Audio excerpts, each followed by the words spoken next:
Hello everyone, welcome to my channel competition tips. आज का हमारा टॉपिक है the summer of beautiful white horse, जिसे लिखा है विलियम शैरोइन ने। विलियम शैरोइन का बर्थ हुआ था 31 अगस्त 1908 को और उनकी डेथ हुई थी 18 मई 1981 को।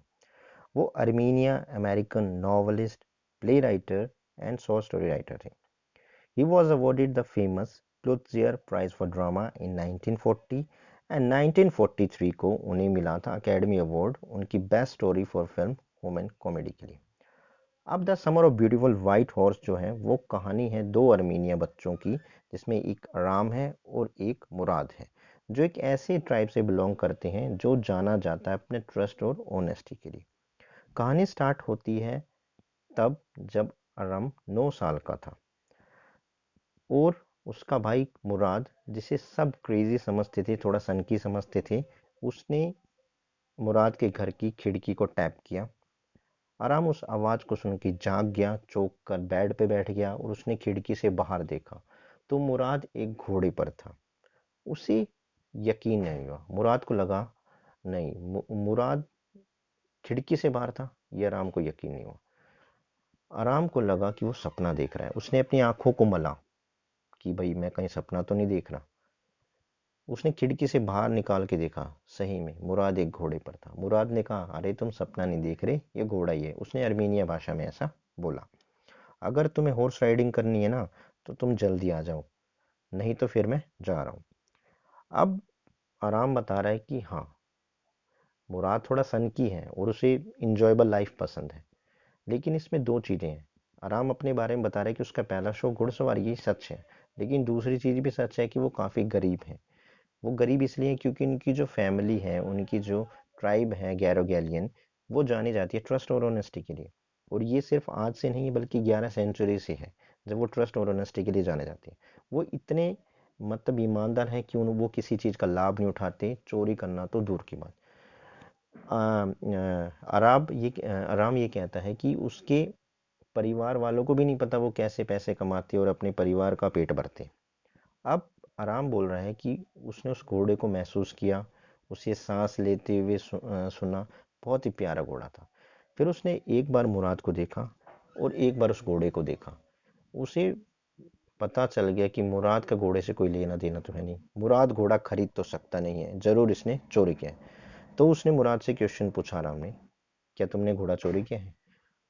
मुराद ने कोई उसका आंसर नहीं दिया, बल्कि कहा कि भाई, तुम अगर घुड़सवारी करना चाहते हो ना तो तुम जल्दी आ जाओ, नहीं तो मैं जा रहा हूँ।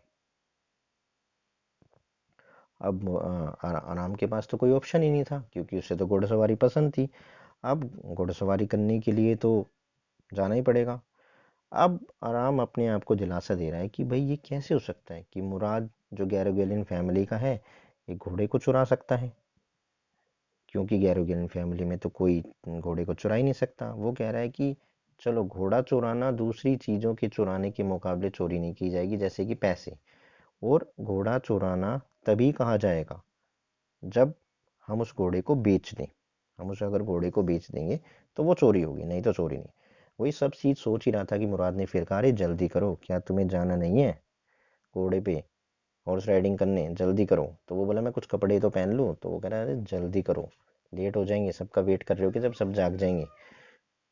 तो जल्दी से आराम ने कपड़े पहने, भाग के आया और घोड़े पर कूद के चढ़ गया। मुराद आगे था और आराम पीछे था।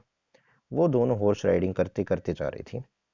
उन्होंने काफ़ी तेज हॉर्स भगाया, ठंडी हवा थी, उस हवा में बहुत खुशबू थी। और आराम बता रहा है कि उस टाइम वो वॉल्ट एवेन्यू में रहते थे और उनके घर के पीछे ही एक गांव था, अंगूर के बाग थे और फलों के बाग थे, ये सारी चीज़ें थी। और वो ले जा रहे थे घोड़े को ऐसी जगह, खाली जगह, जहाँ पर वो उसकी हॉर्स राइडिंग कर सके। तो अब इसमें आराम कह रहा है कि हाँ, मुराद थोड़ा सनकी तो है, मुराद सनकी आदमी है, इसलिए वो एकदम से घोड़े पर राइडिंग करते करते बहुत जोर जोर से गाना गाने लगा। गाना क्या, चिल्लाने लगा। फिर आराम कहता है कि भाई, सिर्फ मुराद ही हमारे घर में थोड़ा सा सनकी नहीं है, और भी हमारे फैमिली में। कौन है? उसके चाचा। यस, उसके चाचा है मुराद। उसके चाचा जो मुराद के जैसे ही हैं वो हैं खुसरो। काफ़ी हट्टे कट्टे हैं, उनकी जो मूछें हैं वो उस वैली में सबसे बड़ी हैं, और सिर्फ वो एक ही बात बोलते हैं, it's no it's no harm, pay no attention to it. कोई बात कर रहा हो, कोई कुछ बोल रहा हो, उसकी बात खत्म हुई ना हो, वो इतने इम्पेशंस हैं, इतने गुस्से वाले हैं, इतने लूज टेम्पर हैं कि वो हर बार यही बोल देते हैं उसको, it's no harm, pay no attention to it. आराम बताता है कि एक बार तो उनका लड़का जो था वो भाग के आया, उसका बेटे का नाम था अरक। अरक भाग के आया और उसने पिताजी को कहा, पापा आग लग गई है घर में। तो उसके जो पापा थे खुसरो, वो उठ के बैठ गई और बोला कि it's no harm, pay no attention to it. Shop वाला बोला, अगर आपका बेटा आया ही कुछ कह रहा आग लग गई तो आप जाओ ना, वो कह रहा है छोड़ो उसको, it's pay no attention to it's no harm. इस तरीके से मतलब खड़ूस आदमी थे खुसरो। तो अब आगे आराम बोलता है कि हमने उस घोड़े को इतना दौड़ाया जितना हम दौड़ा सकते थे, खूब दौड़ाया। फिर मुराद मेरे पास मुराद ने कहा कि भाई आराम अब तुम उतरो, अब मुझे अकेले ही इसकी हॉर्स राइडिंग करने दो। तो आराम बोला कि आराम उतर गया, आराम बोला कि भाई तुम पहले हॉर्स राइडिंग कर लो, उसके बाद मुझे भी देना हॉर्स राइडिंग करने। तो मुराद बोला कि देखते हैं हॉर्स राइडिंग तुम्हें भी तुम कर सकोगे नहीं कर सकोगे, घोड़ा तुम्हें बैठाएगा नहीं बैठाएगा, ये तो देखना पड़ेगा। तो आराम उतर गया और अब फिर उसके मुराद ने घोड़ा चलाया। मुराद ने घोड़ा चलाया। आराम कह रहा है कि मुराद ने इतना अच्छा घोड़ा राइड किया कि उसने अपनी ज़िंदगी में पहले कभी देखा नहीं था, इतना शानदार वो सीन था। तो मुराद घोड़ा राइड करके आ गया। उसने कहा कि भाई चलो आराम अब तुम हॉर्स राइडिंग करो। तो आराम उछल के तो बैठ गया उस घोड़े पर घोड़ा मूव ही नहीं हुआ। तो मुराद बोला, आराम किसका वेट कर रहे हो तुम, सुबह होने का वेट कर रहे हो जब लोग हमें देख लेंगे, जल्दी करो। तो आराम तो डरा हुआ था पहले से ही, उसने घोड़े को किक मारी। घोड़ा स्पीड से भाग गया, बहुत स्पीड से भागा, और उसने उसे सीधा ले जाने की जगह, जब खाली जगह थी उसकी जगह वो वाइन यार्ड में घुस गया, जहाँ पर अंगूरों के बाग थे। उसने अंगूरों की बेलों को भी नुकसान पहुंचाया और साथ में उसने आराम को नीचे गिरा दिया, नीचे गिरा दिया और आगे भी भाग गया, वो उसको गिरा के वापस भाग गया। मुराद जल्दी से भागा हुआ आया उनके पास और बोला, मुझे तुम्हारी कोई ना तुम्हारी परवाह नहीं है, तुम्हें चोट लग गई हो नहीं हो, तुम खड़े हो, जल्दी से हमें इस घोड़े को पकड़ना है, मैं इधर से जाता हूँ, तुम इधर से जाओ, नहीं तो लोगों को पता चल जाएगा हमारे पास घोड़ा है। तो वो दोनों भागे उस घोड़े को पकड़ने, उस घोड़े को पकड़ने से वापस लाने में उन्हें लगभग आधा घंटा हो गया। अब आधा घंटा हुआ तो अब दिन निकल गया था। तो उन्होंने कहा कि भाई अब तो दिन निकल गया, लोग जाग गए हैं, अब हम क्या करें। तो उन्होंने कहा कि मुराद बोला कि कोई फिक्र नहीं है, मैं इससे आराम से छुपा दूंगा। तो आराम को लगा कि भाई ये तो इसका रोज का काम है, इसका मतलब ये काफ़ी दिन से इस घोड़े को है और ये राइडिंग भी इतनी अच्छी कर रहा है, तो इसके पास घोड़ा काफ़ी टाइम से है, और ये इतने कॉन्फिडेंटली बोल रहा है कि भाई मैं घोड़ा छुपा दूंगा, तो इसे जगह भी पता है। तो वो मुराद और आराम जाते हैं एक ऐसे खेत या ऐसी यार्ड में जाते हैं जहाँ कोई नहीं रहता था, और वो उस घोड़े को छुपा देते हैं, वहाँ पे अब कोई आता नहीं था, और वापस अपने घर की तरफ आ रहे होते हैं। तो आराम मुराद से कहता है, तुम इस घोड़े की राइडिंग कब से कर रहे हो?" वो कह रहा है, आज सुबह से ही। तो आराम कहता है, मुझे नहीं लगता तुम आज सुबह से कर रहे हो उसकी घोड़ी राइडिंग।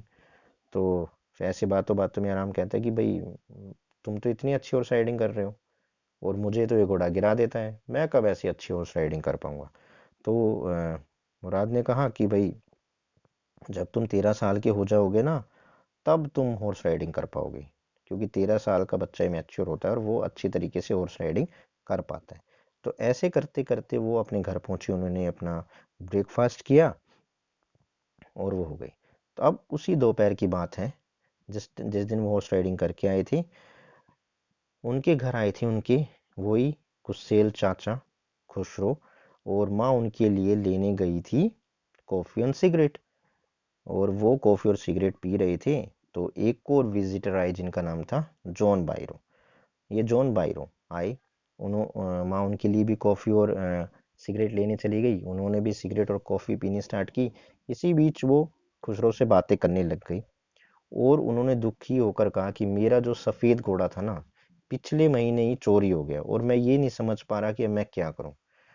उन्हें क्या पता था कि उनका अंकल तो चिड़चिड़ा इरिटेट है। उसने कहा, अरे तुम एक घोड़े के खोने पे रो रहे हो, एक घोड़ा ही तो गुम हुआ तुम्हारा, हमारा तो होमलैंड ही हमसे छीन गया। तुम एक घोड़े के लिए रो रहे हो जब से। तो वो बोला जॉन बायरो बोला ऐसी बात नहीं है, मैं तो इसलिए रो रहा हूँ, मेरा घोड़े तो चोरी हुआ ही हुआ, अब उसकी गाड़ी पीछे रह गई, अब घोड़ा है नहीं तो उस गाड़ी का क्या यूज़ होगा, घोड़ा गाड़ी थी उसके पास, अब गाड़ी तो वेस्ट हो गई है क्योंकि घोड़ा है नहीं। तो वो फिर चिढ़ जाता है खुसरो, कहता है पे नो अटेंशन स्नोआम, इसकी तरफ ध्यान मत दो भाई, भगवान ने तुम्हें पैर तो दिए हैं। तो जॉन बायरो बोला मुझे यहाँ पे 10 माइल्स पैदल चलना पड़ा है, मुझे इतनी दूर आना पड़ा है पैदल होके। और तो फिर क्या हुआ, पैदल ही तो चले हो तुम। खुशरो बोला अरे मेरे लेफ्ट पैर में ना पेन है। जॉन बायरो बोला। फिर वही उसके खुशरो का वही डायलॉग, पे नो अटेंशन टू इट। और ऐसे कह के वो गुस्सा हो गई।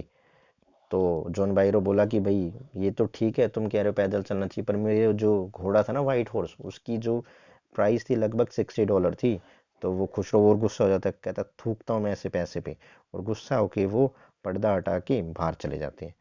तो फिर आराम की मदर आती है जॉन बायरो के पास और उसे कहती है कि भाई आप थोड़ा सा समझे, वो दिल का तो बहुत अच्छा है, लेकिन उसे अपने घर की याद आ रही है, उसे अपनी होमलैंड की याद आ रही है, तो इसलिए वो थोड़ा गुस्से में है। तो जॉन बायरो समझ जाता है कि भाई हाँ ये थोड़ा उदास है, जैसे मैं दुखी हूँ वैसे ये है। और वो भी अपने घर चला जाता है। आराम ये सारी बातें सुन रहा होता है। आराम भागता है मुराद के घर की तरफ। वो मुराद के पास पहुंचता है तो देखता है कि मुराद एक पीच ट्री के पास, पीच ट्री जो होता है उसके नीचे बैठा होता है। एक रोबिन पक्षी होता है, उसके विंग में चोट लग गई थी, उसके परों में पंख में चोट लग गई थी, उसको वो ट्रीटमेंट दे रहा था। तो उसने कहा, आराम ने, मुराद से, तुम जानते हो आज हमारे घर कौन आया था? जॉन बायरो आया था, वही किसान जिसका तुमने घोड़ा चोरी किया ना। और वो कह रहा था कि तुमने ये घोड़ा 1 महीने से चोरी कर रखा है, 1 महीने से उसका घोड़ा गुम है, तो मतलब 1 महीने से तुमने घोड़ा चोरी किया हुआ है। और तुम तो कह रहे थे कि मैंने तो आज ही हॉर्स राइडिंग करी है इसकी। ये ठीक है, अब तो ठीक है तुमने चोरी किया, लेकिन अब तुम इस घोड़े को ना जॉन बायरो को तभी वापस करोगे जब मैं पूरी हॉर्स राइडिंग सीख जाऊं। मुराद बोला भाई आराम, तुम्हें तो घोड़ा चलाना आता नहीं, हॉर्स राइडिंग तुम तो 1 साल में सीखोगे, 1 साल तक थोड़ी हम वेट करेंगे। तो वो बोला नहीं नहीं 1 साल तक वेट कर लेना। तो वो क्या, आराम मुराद बोला कि भाई 1 साल तक हम नहीं रख सकते, हम कैसे छुपाएंगे लोगों से।